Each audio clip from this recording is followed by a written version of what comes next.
لەگەڵ دەربڕینی ناڕەزاییەکانی بەشێکی زۆری چین و توێژەکانی هەرێمی کوردستان بۆ ئەو ڕۆژە چەقبەستوویە سیاسی لە هەرێمی کوردستان دەگوزارێت، ئەم جاریان ڕێکخراوەکانی ژنان و چالاکوانانی ژن با پێویستی دەزانن لایەنە سیاسیەکانی هەرێم دەستبەرداری بەرژەوەندیەکانیان بن و کار بۆ پاراستنی دەستکەوتەکان و بەدیهێنانی ئامانجەکانی گەلی کورد بکەن و چیترا وڵاتیان لە چاوەڕوانی کێشە و قەیرانەکان نەهێڵنەوە.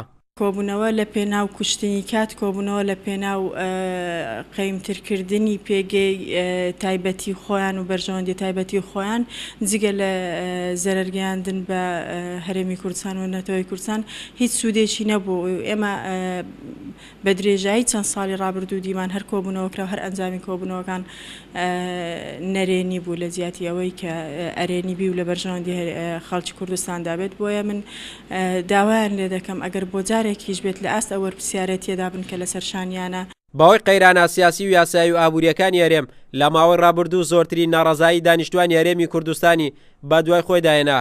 بەوتەی ڕێکخراوەکانی ژنانیش هەر کات ئاڵۆزیەکانی نێوان حزبەکان چارەسەر بکرێت، ئەو کات تەواوی کێشە و قەیرانە سیاسیەکانی هەرێمیش کۆتاییان پێدەهێنرێت.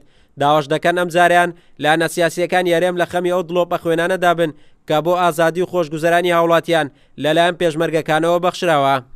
هەموو دانیشتوانی هەرێمی کوردستان ئومێدیان هەیە، تەمەنا دەکەن کە لایەنە سیاسیەکانی هەرێمی کوردستان لە سەرمێزی گفتوگۆ پێکەوە دانیشن بۆ ئەوەی ئەو بێئەمەلیە ئەو ناومێدی کە ڕووی لە دانیشتوان کردووە نەمێنێت بڕەوێتەوە.